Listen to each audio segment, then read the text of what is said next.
Fyrir 30 árum síðan þá lentur í erfiðu atviki á sjó. Viltu segja eitthvað kannski aðeins frá því? Já, þetta eru mikil tímamót. 30 árin er náttúrulega langur tími og svona mildast margt með aldrinum. En í minningunni þá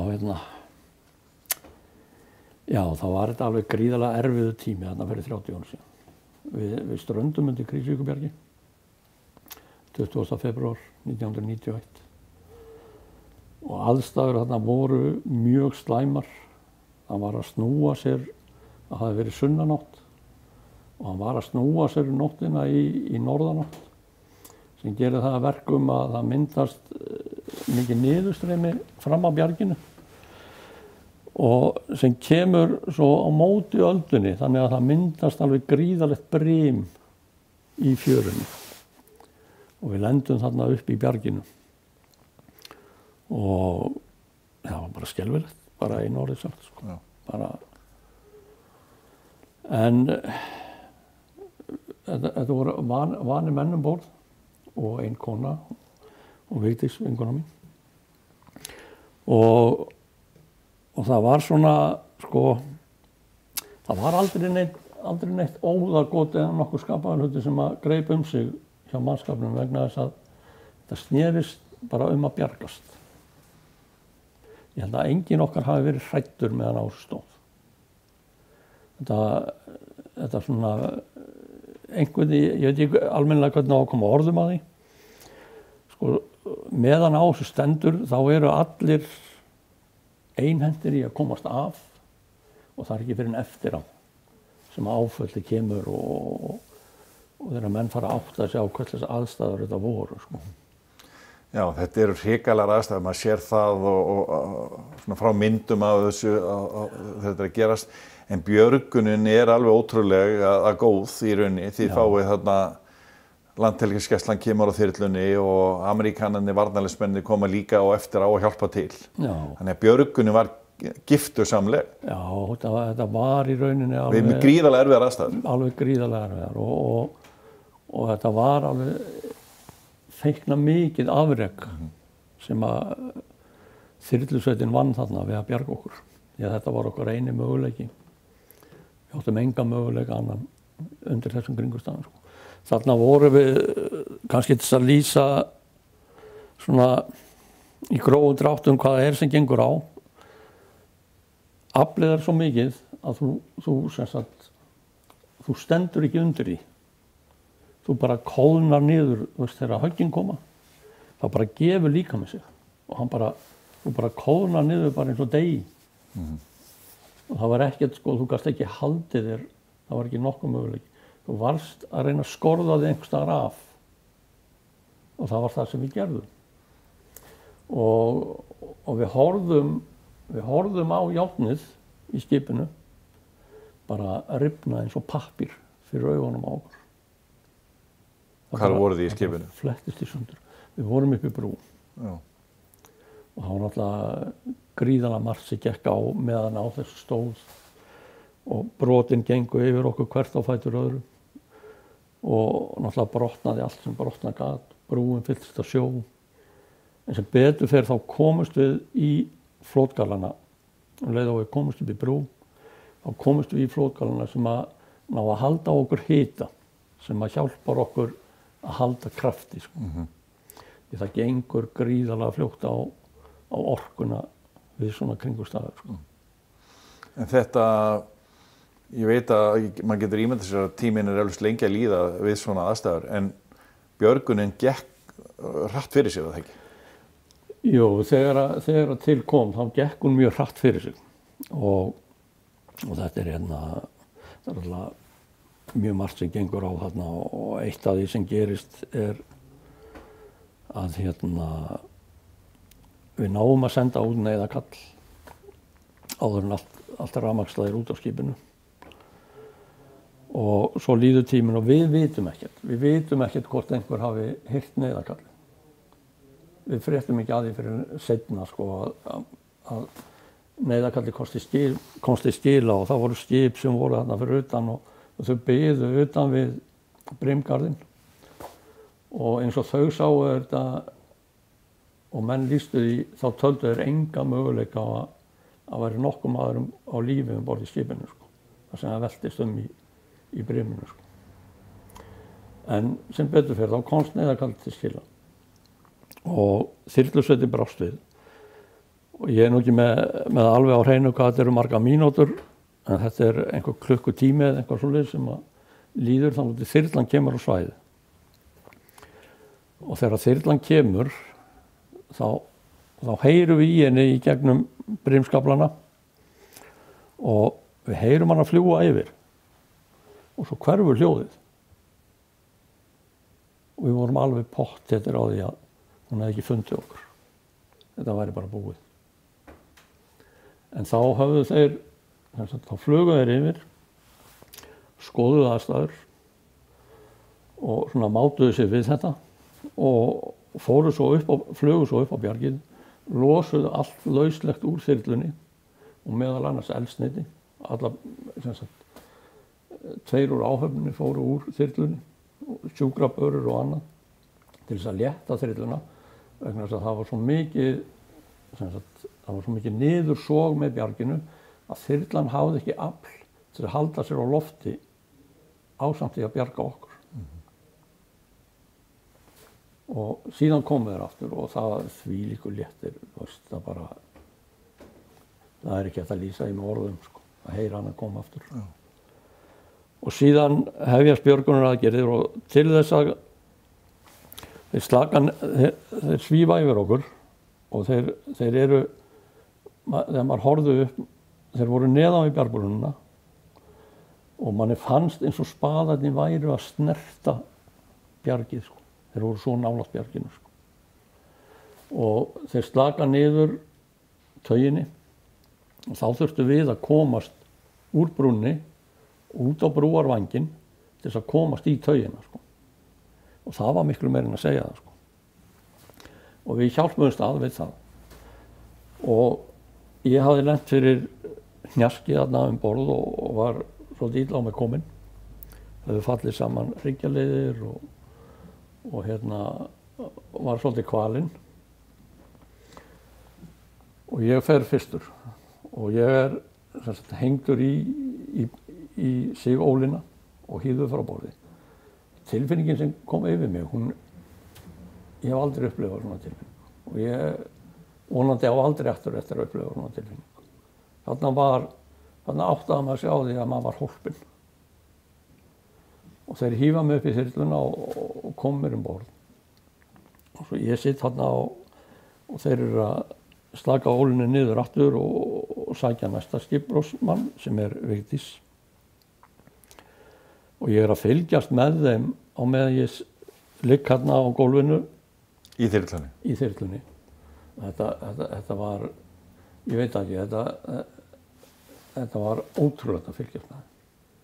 Maður sér þetta ekki nokkru bíómynd eða nokkuð skapaðan hlut, sko. Þeir voru svo einbeittir að hálfa væri nóg, sko. Og þyrlan, hún hreyfðist ekki fet. Hún var bara kjur, nákvæmlega. Og manni fannst, eins og ég sagði á hann, manni fannst maður geta snert bjargið. Og síðan kemur Vigdís upp og þá hafði hún ekki afl í meira þyrlan. Við vorum komin 2 borð. Og þá þurftu þeir að fara með okkur upp á bjargið og til þess að ná þyrlun á stað, þá þurftu þeir að steypa henni niður. Þeir náðu ekki að lyftinu, þeir þurftu að steypa þyrlunni niður og hún bara sleikti brimgarðinn og svo fór hún upp á bjargið og lét okkur þar niður, þar var tekið á móti okkur og svo fór hún og sótti hina. Og svona gekk þetta og hún náði okkur í þremur ferðum. Við vorum 8. Þetta var bara, lukkan var með okkur. Já. Lukkan var með okkur hennar dag. Er þér oft hugsað til þessa atburðar? Ég sé þetta fær svolítið á þig. Já, auðvitað gerir það. Og þetta var hafði gríðarlega áhrif og á allt sem sagt, kom í kjölfarið á þessu sko. Þarna þetta náttúrulega sko bara ef ég nefni þarna eins og Sævar bróðir sem skipstjóri þarna um borð, það allar ákvarðanir sem eru teknar, hann náttúrulega á lokaorðið í öllum ákvarðunum og hann tekur alltaf rétta ákvarðun. Það einhvern veginn þannig. Hann bara einstaklega vel á manni gerður. Heldur rósinni og veist, þarna undir svona kringustæðum þú veist, það má ekkert bera út af. Það ekki mikið pláss fyrir mistök. Það bara ekkert pláss fyrir mistök. Nei. Það bara ekki. Nei. Og þannig að þetta verið gríðarleg lífsreynsla hjá þér á sjónum og en þú átt fleiri óvanalega atvik í þinni sjómennsku sem varði í einhver 20 ár eða ekki? Jó, eða tæp 20 ár. Tæp 20 ár og þið bræður voruð að náðu nú að vera hinum megin við borðið getur sagt þar sem þið björguðu 2 sjómönnum sem voru í vandræðum út frá Sandgerði. Já. Nokkrum árum áður. 4 árum áður. Já. 1987. Já, við vorum mikið saman til sjós bræðurnir og var náttúrulega einstaklega gott að vera með Sævari til sjós, hann svona ljúmenni og við erum búin að prófa að vera báðum með borðið sko. Það var þannig, þetta hausti 1987 upp af október minnum mig. Þá erum við að koma sunnan að við höfum verið á veiðum suður á landinu og erum á leið í land og þá skellur á alveg aftaka veður, bara eins og hendi veifað sko. Bara norðvestan stórviðri sko, sem vesta átt sem þú getur fengið ef þú ætlar í innsiglinguna í Sandgerði sko. Og þar sem við erum að skríða með landinu og áleiðis í land, aldrei að Sævar hafi nú verið búinn að taka ákvörðun að fara fyrir Garðskagann og fara inn í Keflavík. Þá sigluðum við fram á Birgireyri, þar sem hann að berjast í stórsjó sko. Trilla, 11 tonna trilla á leiðinni í land. Þá hefðu þeir mjög líklega verið út á Skerjum sko. Þeir voru mikið þar. Og Sævar tekur ákvörðun að fylgja henni eftir. Við reynum að kalla í þá og þeir svara okkur ekki. Og Sævar ákveður að fylgja þeim eftir og sjá hvernig þeim reiðir af. Og svo þegar við erum að koma fyrir rennuna í Sandgerði, þá tekur Svanur heitinn sem átti Birgir og var skipstjórinn um borð, tekur hann ákvörðun að fara inn í rennuna, frekar en að fara fyrir Garðskagann. Og þá var byrjað að brjóta saman í rennunni. Og hann fer upp í rennuna og það var ekkert annað í stöðunni fyrir okkur en að fylgja honum eftir því að okkur bara leist engan veginn á þetta. Og þegar við erum komnir áleiðis inn í rennuna þá kemur þetta rosalega brot og við fáum það að hluta til á okkur og hann leggst alveg á hliðina hjá okkur báðir. Og við sjáum brotið halda áfram þar sem við erum að rétta skipið á og það lendir á Birgi og það hreinlega sko, hann var bara eins og korktappi sko, hann lyftist upp og hann bara snerist í loftinu og lendi bara með mösturinn í sjó. Alveg sko, og það braut alveg látlaust sko. Og Sævar tók ákvörðun og nákvæmlega þarna undir þessum kringumstæðum, þarna voru teknar mjög margar ákvarðanir á mjög skömmum tíma sem allar voru réttar. Sævar ákveður að sigla á eftir honum, fara upp á honum og gera allt til þess að reyna að bjarga með honum. Og til sko, hann rekur inn rennuna og upp á eyrina, sem bara brimgarður sko. Og við förum að þetta gerist náttúrulega allt mjög hratt. Og við förum á eftir þeim, annar maðurinn í sjónum og það svo mikið sko, sem sagt, sjórinn hann bara skóf. Þetta var eins og bara snjóbylur sko. Þú átti fullt í fangi með að sko, sjá út eða sko hafa augun opið því að það frussaði svo á þig alveg látlaust sko.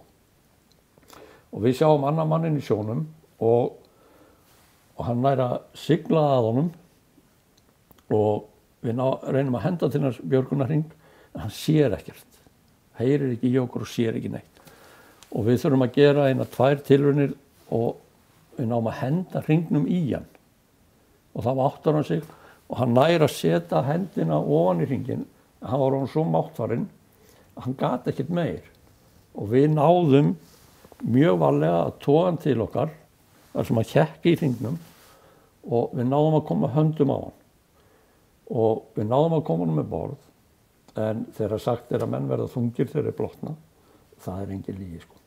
Við vorum 3 kallmenn á besta aldri, við áttum fullt í fangi með að koma kallinum um borð sko. En það hafðist, en þá var Birgir, skipið, Birgir, hinum megin á hvolfi, hinum megin við okkur og Svanur sjálfur hékk á skrúfunni á bátnum. Hinn skipurinn? Já, hinn skipurinn. Og við snérum okkur beint að þetta gerist allt mjög hratt og við snérum okkur beint að því að reyna að bjarga honum. Og það tekst, við náum að rétta honum hringinn. Það sko skipið rekur alveg upp af flakinu og við náum að rétta honum hringinn, björgunarhringinn. Og hann nær að smokra hringnum utan um sig og við náum að toga hann til okkar. Hann ætlaði ekki að vilja sleppa bátnum.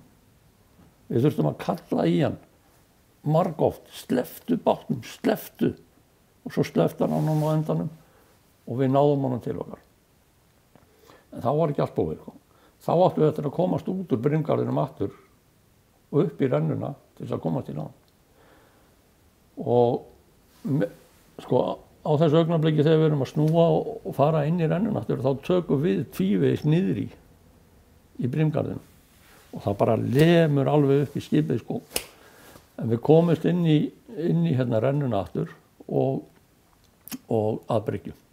Og þá beið þar sjúkrabílar og fólk sem tók á móti okkur og tók við mönnunum og annar þeirra var mjög máttfarinn og þetta var bara spurning sekúndur og ekkert annað. Og skipið hjá okkur fór beint í slip á eftir og vorum frá í einhverja vikur vegna viðgerða á botninum og skipinu.